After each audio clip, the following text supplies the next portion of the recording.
किसी ने बोला तो योजना जल्दी से तालाब खुला के उससे आप फायदा ले सकते। तो मैंने धीरे धीरे खोजना शुरू कर दिया। तो हमने कैसे मतलब कहाँ खुलेगा, क्या होगा, ऐसे पूछते तो मेरे साथी हैं वो ऐसे अम्बेडकर साहब, नाम मैंने ज़्यादा जानता, उतना ज़्यादा पूछा भी नहीं। उनका नाम ही अम्बेडकर है। बोलते थे जब तो हमने तो उनसे संपर्क हुआ। मैंने पूछा साहब मेरे को तालाब खुलवाना है, कैसे क्या होगा? अम्बेडकर जी खड़े हो जाए। जी जी। तो उन्होंने बोला कि ऐसे ऐसे इतना पैसा मिलेगा, करोगे क्या? मेरे को उससे दो फायदे हैं। एक तो हम मछली भी पाल सकते हैं, दूसरा हम सिंगाड़े भी डाल सकते हैं, तीसरे को कोई सिंचाई भी कर सकते हैं। चौथी बात कि मेरे पास छोटा सा मुर्गी फार्म है। जो मुर्गी फार्म है तो उसको मैं सोचा कि उसी तालाब के ऊपर लोगों ने बोला कि आप अपना मुर्गी फार्म बनाओ, तो उससे आपको मुर्गी की मुर्गी हो जाएगी, प्लस उसकी गिर जाएगी, वो उससे मच्छी पैदा हो मतलब बढ़िया हो जाएगी। तो मैंने कोशिश करके अम्बेडकर से संपर्क करा के तालाब मेरा खुद रहा। अब हम डालेंगे इसके साथ हमें भी ज़्यादा जानकारी नहीं है। मैं भी किसी से संपर्क करूँगा, पूछूंगा कि क्या है और उसको कैसे देखरेख करेंगे, हो सकता है वहाँ से आपको बुक वगैरह मिल जाए, उसको जब आप पढ़ लेंगे बुकलेट को, उससे भी आपको जानकारी दी होगी कौन से दवाएँ डालेंगे, कब उसको अपने कौन सा फीड कराना है। ठीक है, तो तालाब खुलने के बाद एक बार हमसे संपर्क कर लीजिएगा और फिर बस बाकी तो आपको बता देंगे कैसे क्या। ठीक है, बहुत बहुत धन्यवाद, बहुत अच्छी बात आपको। ऐसे ही कैसे पाल रहे हैं। तो एक हमारे लाभार्थी हैं नगरिया सरावा, हमारे सांसद जी का गांव है, तो वहाँ सुदामाला एक दो लाभार्थी हैं वहाँ। वो एक साल में एक तालाब से 3 से 4 लाख की मछली बेच रहे हैं। ये अभी आप यहाँ से जाए अभी जाए तब भी वहाँ मछली पड़ी मिलेगी। तो वो अपनी कहाँ से जानकारी वो बेहतर बता सकते हैं कि क्या हमने मछली पाली, क्या मुझे दिक्कतों का सामना करना पड़ा और क्या हमें करना चाहिए, क्या नहीं करना चाहिए। नगरिया सरावा सांसद जी का गांव है, सुदामाला ये ताका वर्तना में आता है, ब्लॉक वर्तना सांसद जी का गांव है। सर इसमें जो है उसमें हम लोग अजोला करके एक घास होती है जो प्रोटीन होता है, जो पशुओं को हम लोग खिलाते हैं। तो इन तालाबों में अजोला घास भी लगाई जा सकती है, मतलब उसको हम काम कर सकते हैं। ये तो मछली विभाग ही बता सकते हैं। अजोला जो है अजोला की मछली खाती है, घास करके खाता है।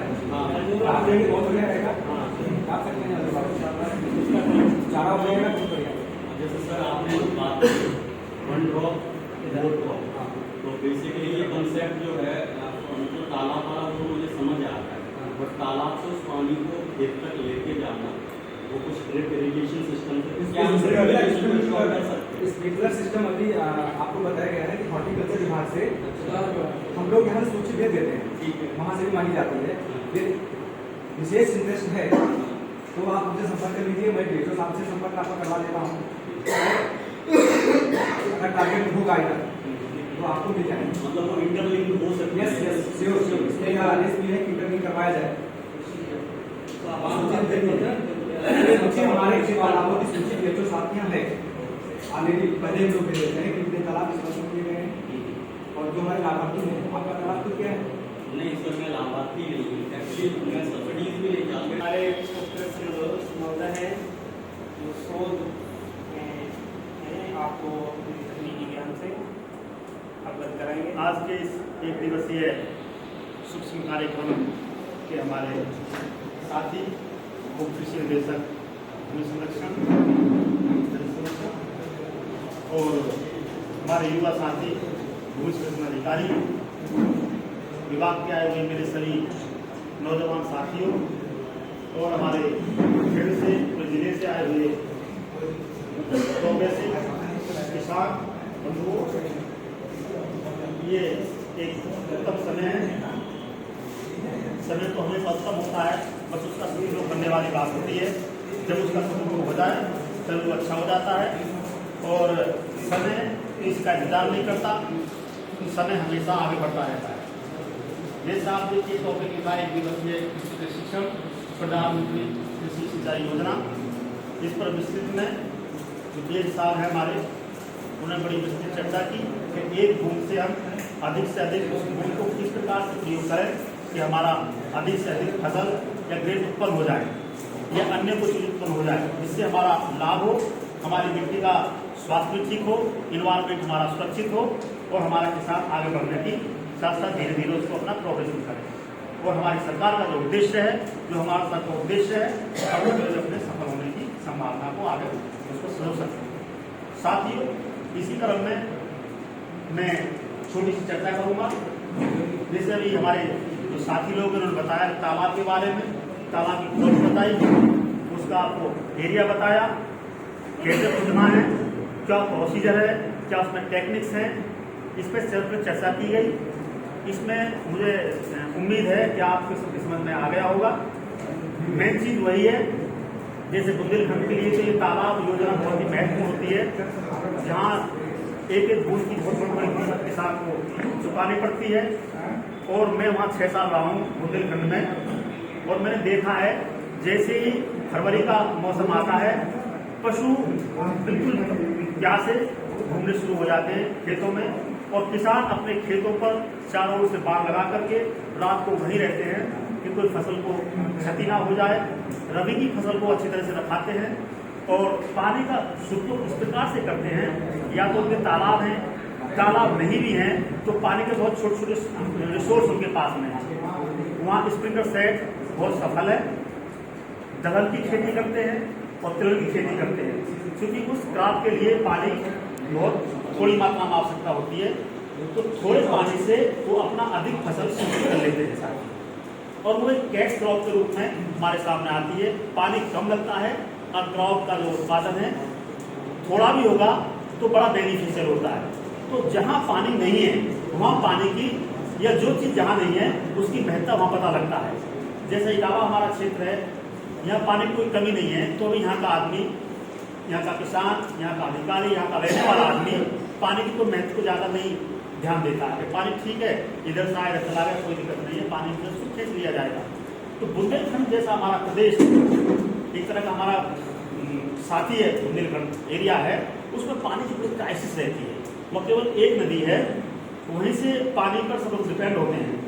वहाँ छोटे छोटे तालाब बनाए गए हैं और छोटी छोटी इरीगेशन चैनल्स बनाई गई हैं पत्थरों की, वहाँ से हर खेत में पानी जाता है और उस पानी को किसान किस प्रकार से उपयोग करता है, जब आप देखेंगे तो आप अचंभित हो जाएंगे। एक चीज़ मैंने और देखी बुंदेलखंड में, और मैं यहाँ भी सलाह दूंगा जो काम करेंगे, जब आप तालाब बनाते हैं तो उस तालाब के जो किनारे हैं उन पर थोड़ा सा भूमि थोड़ी और समतल कर लें और वहाँ पर पेड़ जरूर लगा दें। पेड़ लगाने से फायदा ये होगा, जो आपकी तालाब में पानी भरा है, जो बहुत गर्मी के मौसम में जब तापमान बहुत हाई होता है तो पानी का बहुत तेजी के साथ वाष्पीकरण होता है, तो छाया रहेगी तो उसका वाष्पीकरण थोड़ा सा कम होगा। दूसरी बात, जब उसमें आपने मछली पालन कर रखा है सपोज, तो चूंकि मछली बहुत गर्म पानी सहन नहीं कर पाती है, नीचे की तरफ दौड़ती है, और जब छाया होगी तो हो सकता है पानी का तापमान कुछ कम रहेगा, तो उसमें मछली अच्छी सर्वाइव करेगी। जहाँ इन्होंने बात करी थी हमारे साथी युवा साथी हैं अजोला की, अजोला एक तरह का बहुत अच्छा फार्म है, प्रोटीन का बहुत रिच सोर्स है। ये आपकी खेती में डालेंगे तो वहाँ ग्रीन का इसका हरी खाद का काम करेगा, और यदि पशु खिलाएंगे तो दूध बहुत दुधारू पशु के लिए बहुत उपयोगी है। और जितने भी तालाब में जीव पलते हैं, छोटे हो या बड़े, वो सभी के लिए लाभदायक होता है। अजोला में एक और क्वालिटी है, इसके साथ में कैजोली नामक जो फंगस है वो उत्पन्न होता है, और वो पूरा का पूरा इन्वायरमेंट, जो नाइट्रोजन इन्वायरमेंट में, जैसा ही हमारे छोटे भाई ने बताया कि दलहन क्रॉप जो होती है, दलहन फसल जो होती है, क्योंकि उसमें डेरिवेशन होता है, जो दाल वाली फसलें होती हैं राजमा को छोड़ करके सभी दाल वाली फसलों में नोडल्स होती हैं, और नोडल्स जो होती है वो एक तरह की फैक्ट्री होती है। जैसे मजदूर काम करता है ना, तो काम करने के लिए उसको कोई जगह चाहिए, तो फैक्ट्री का काम करेगा तो सबसे पहले उसको फैक्ट्री की आवश्यकता पड़ेगी।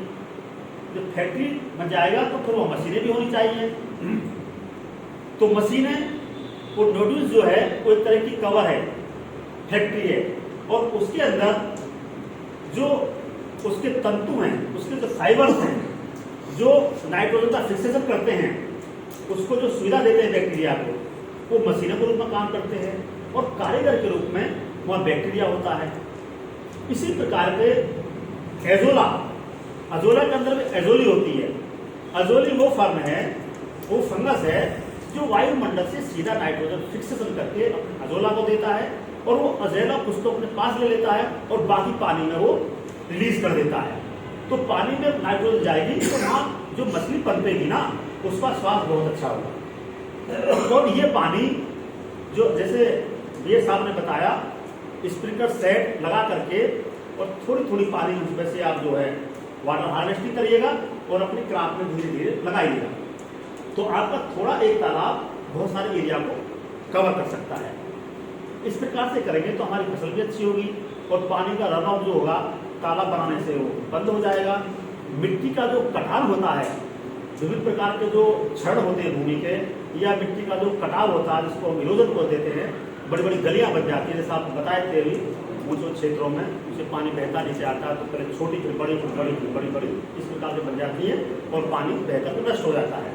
तो जो मिट्टी का क्षरण है ये रुक जाएगा।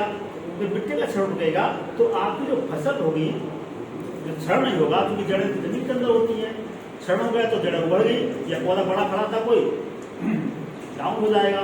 यदि उसने आपका क्षरण रोक लिया उसका, तो पौधा भी आपका सुरक्षित होगा, भूमि भी आपकी सुरक्षित होगी। वरना यदि क्षरण होने से, क्योंकि आप ये भी जानते हैं कि जो मिट्टी है, मिट्टी से ही किसी पौधे की उत्पत्ति होती है। आज तो टेक्नोलॉजी चल रही है कि एक्वा में कर लीजिए, पानी में लगा दीजिए, बिना मिट्टी के पौधा तैयार कर लीजिए, लेकिन वो एक तरह का जो है कहते हैं ना कि खिलौना टाइप का है, जो आर्टिफिशियल टाइप का। कितना करोगे आपको दिखाने के लिए, जो बहुत बड़े लोग हैं जिनका शौक है, शौकीन लोग हैं, बहुत रुपये पैसे वाले हैं, ये केवल उनके लिए है। हम लोग जो आम आदमी हैं, जो लेबर क्लास के लोग हैं, जो अपना काम में रहते हैं, घर में खेती करते हैं, इसलिए हमारे पास ज्ञान नहीं है, हमारे पास इतना पैसा नहीं है, वो हमारे लिए नहीं है। हमारे लिए मिट्टी है। मिट्टी हमारा एक भगवान है, प्रकृति का एक भाग है, जिसको भगवान कहते हैं। उसका पहला जो हमारा जो पार्टिकल है, भगवान का जो पहला जो है शब्द है, वो भगवान भूमि है। तो यदि भूमि हमारी सुरक्षित होगी तो तभी तो हम आगे बढ़ पाएंगे। भूमि से सब उत्पन्न होता है और भूमि ही वो सब मिल जाता है। ये अंतिम प्रक्रिया है। किसी का जन्म होगा, पहले जन्म होगा, फिर थोड़ा बड़ा होगा, फिर जवान होगा, फिर बूढ़ा होगा, फिर मर जाएगा, और जहाँ से आया वो उसी में मिल जाएगा। यही तो तरीका है इस लाइफ का। तो इसी को प्रकृति कहते हैं। इस प्रकृति को हमको सजोना है। जितना हम इसको अलंकृत कर लेंगे प्रकृति को, उतने ही हम आगे बढ़ेंगे और उतने ही हम लोग जो है सभ्य माने जाएंगे।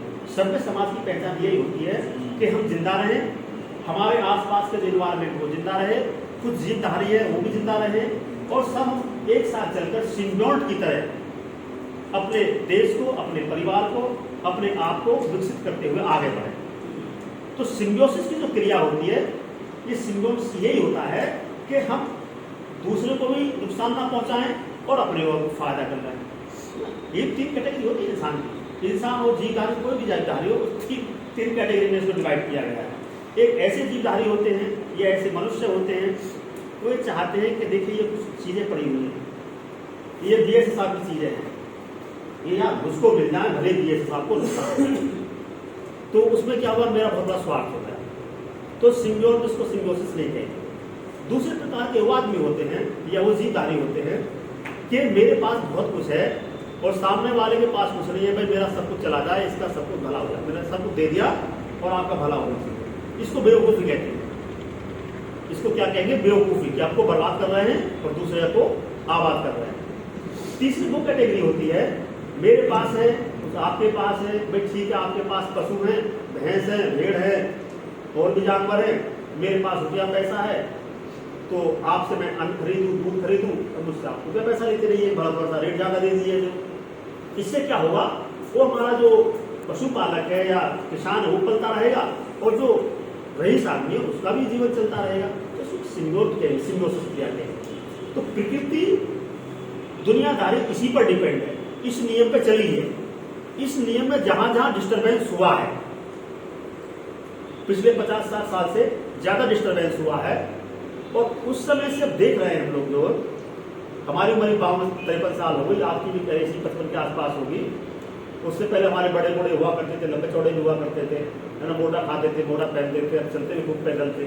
आज हमको चला दो 5 किलोमीटर तो हाँफ जाएंगे, जीभ बाहर आ जाएगी चलते चलते, पसीना पसीना फेंकेंगे। और जो हमारे पुराने थे तो उनको चला 20 किलोमीटर चला दो, 25 चला दो, चलते रहते थे, और जहाँ थके तो बैठ गए आराम से। तो ये सब खाने पीने का इफेक्ट होता है, खाने पीने का प्रभाव था, इन्वायरमेंट का प्रभाव था, शुद्धिकरण का प्रभाव था, मोटा खाना, मैदा पहचानना और मोटा सोचना। आज देखिए क्या हो रहा है, इतना दबाव इंसान के ऊपर है। मैं छोटी सी बात बताऊं, बच्चों पर डिपेंड करता हूँ, मैं भी कभी रहा हूँ बच्चा। जब लोग पढ़ते हैं तो हर माँ बाप की जो है सोच उम्मीद ये होती है कि मेरा बेटा जो है डॉक्टर बने, इंजीनियर बने, या मास्टर बने, या कुछ और बने। किसान बनना थोड़ा सा ठीक नहीं, ऐसा बोलते हैं ना, ये तो करेगा तो फिर तो कुछ नहीं होगा, इसका सब लाइफ बर्बाद हो जाएगा। सबकी सोच यही होती है ना, ये बने। तो हमारा जो माइंड है वो डाइवर्ट हो रहा है एक अच्छे लाइफ की तरफ। लेकिन कभी ये भी सोचा है किसी ने कि जब हमारा किसान ही नहीं होगा तो डॉक्टर या इंजीनियर या कोई और बन के क्या कर लेगा। जब आपको अन्न नहीं मिलेगा तो आपके पास कितना ही पैसा हो, सोना चांदी हो, तो क्या करोगे उसको खा करके? खा लो सोना, 2 रोटी की भूख लगी है, दे लो, ले लो सोना, खाओ, नहीं, जिंदा नहीं रह पाएंगे। तो हमारे लिए पैसा जितना आवश्यक है उससे ज्यादा आवश्यक हमारी जो भूख से जो नष्टा मिटाना है वो आवश्यक है। तो हमको भोजन की तो आवश्यकता पड़ेगी। तो सबसे पहले क्या है, हमें अपने आप को स्वस्थ रखना है। स्वस्थ कैसे रखेंगे? हमारी मिट्टी स्वस्थ होगी, मिट्टी स्वस्थ होगी, हमारा इन्वायरमेंट साफ सुथरा रहेगा। तीसरा, जब इन्वायरमेंट साफ सुथरा रहेगा तो हमारा जो उससे उत्पन्न होने वाला भोज्य पदार्थ है वो भी साफ सुथरा रहेगा। आप देखते थे, हम भी देखते थे, जब हम पढ़ते थे 4-8 लोग पढ़ते थे तो गांव में गिद्ध बहुत हुआ करते थे। गिद्ध जानते हो ना, लंबी गर्दन वाला जीव हुआ करता था, और कहीं पशु कोई मर जाए तो हाथ डाल दिया और कहाँ से इकट्ठे होकर आ जाते थे, है ना, और उसको फटाफट 2-4 घंटे में खा पी करके बराबर, और उस पूरे वातावरण का जो बदबू थी वो खत्म हो जाती थी। वो थोड़ी बहुत देर बदबू रही, उसके बाद वो खत्म हो जाती, क्योंकि मांस सड़ने से पहले उसने खत्म कर दिया। उसका भोज्य पदार्थ था मांस खत्म हो जाए तो तुम सड़ने से बच जाएगा। अब सड़ने से बच जाए तो हमारा जो वायुमंडल है वो प्रदूषित होने से बच जाएगा। अब जब प्रदूषण नहीं होगा, क्योंकि प्रदूषण बदबू क्यों आती है? जब उसमें बैक्टीरिया, वायरस और फफूंदी पैदा होती है ना किसी जीव में, वो तो बदबू करता है। अब यहाँ बैठे हुए हैं तो इसमें कोई ऐसी गंदी चीज नहीं है कि हमारी नाक को वो बुरा लगे, क्योंकि हमारे शरीर में बहुत सारे सेंस ऑर्गेन्स हैं जो सब चीज का अनुभव करते हैं। वो बदबू जो आती है वो बदबू कोई स्पेशल चीज नहीं है, वो बैक्टीरियाओं का समूह है, वो बीमारियों का समूह है, वो फफूंदी का इकट्ठा रूप है जो हमारे अंदर आया। सेंस में उसको जो लिया तो सेंस में उसका क्या टेस्ट है, कुछ तो हम लोग जीभ से टेस्ट लेते हैं खाने चीजों का, तो इन्वायरमेंट में जो हवा वगैरह होती है उसको नाक से टेस्ट किया जाता है। तो बदबू जो आती है बैक्टीरिया का स्पर्श जैसे नाक में कहीं आया तो बदबू के रूप में हमको स्पष्ट दिखाई देता है, सोचना पड़ता है उसको। वो खत्म कर दिया, अब वो गिद्ध चला कहाँ गया? अब पशु मर जाए तो मान लो कोई एक्सीडेंट हो जाए तो गाय बहुत बड़ी है, इस समय जो देखा गया गाँव में कुत्ता मर जाए तो कुत्ता भी सारा सड़ रहा है, उसको उठाने वाला ही नहीं है, जो कुछ दबाने वाला भी नहीं है, तो बदबू से हमारा पूरा इन्वायरमेंट खत्म हो गया, मतलब जो है दूषित हो गया है। तो वो गिद्ध कहाँ चला गया? वो गिद्ध जो था, जो इतना इन्वायरमेंट को साफ करता था, वो हमारा खत्म हो गया। कारण क्या रहा? कारण यही रहा कि हमने अपने विकास के लिए, विकास कैसा था हमारा, जो बैलेंस्ड विकास नहीं था, केवल लेना ही लेना है और देना कुछ नहीं है। वो सिम्बियोट जो मैं बता रहा, सिम्बियोसिस की क्रिया बता रहा था, उस पर मैं थोड़ा चर्चा कर रहा हूँ कि केवल हमको लेना ही लेना है। हमने इतने स्वार्थी हो गए, हमने केवल लिया ही और दिया कुछ नहीं। यदि देते तो हो सकता हमारा गिद्ध भी जीवित रहता। फॉर एग्जाम्पल, हमने भूमि से फसल लेनी शुरू की और भूमि में कीड़े मकोड़े आए, हम गए मार्केट में, दवा का उस पर स्प्रे कर दिया, कुछ मरे कुछ जिंदे रह गए।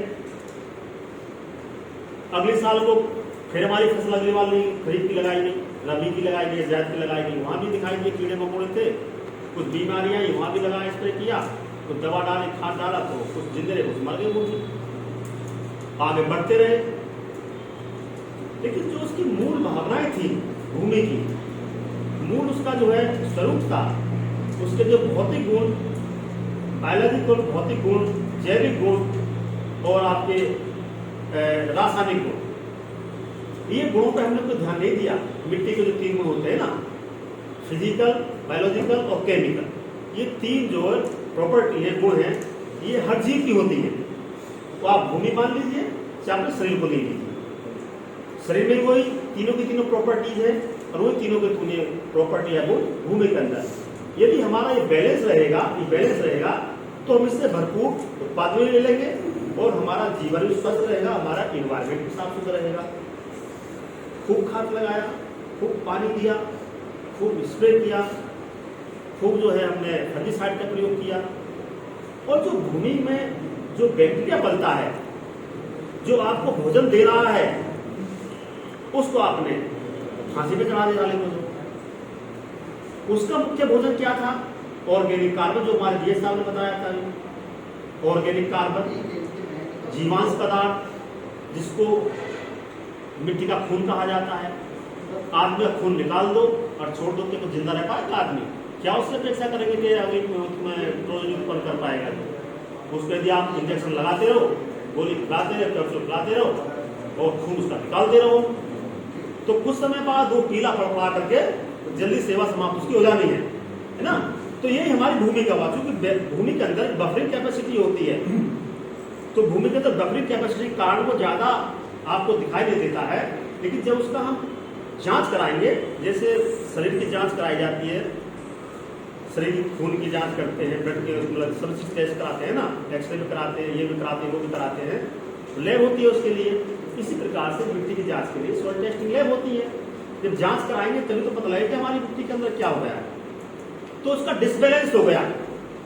डिसबैलेंस के कारण जो भूमि से आप खाद्य पदार्थ ले रहे हैं वो इतना शुद्ध नहीं है जितना शुद्ध होना चाहिए था। उसमें बहुत इम्प्योरिटीज आ गई, और इस जांच से तो यहाँ तक आ गया है, अभी करीब 5-6 साल पहले पढ़ा था पत्रिका, इंटरनेशनल इंस्टीट्यूट ऑफ कुछ ऐसी पुस्तक याद में रहा, उसमें विभिन्न प्रकार के जो विभिन्न हमारे देश हैं उनसे मदर का मिल्क होता है, उसका सैंपल लिया गया है ना।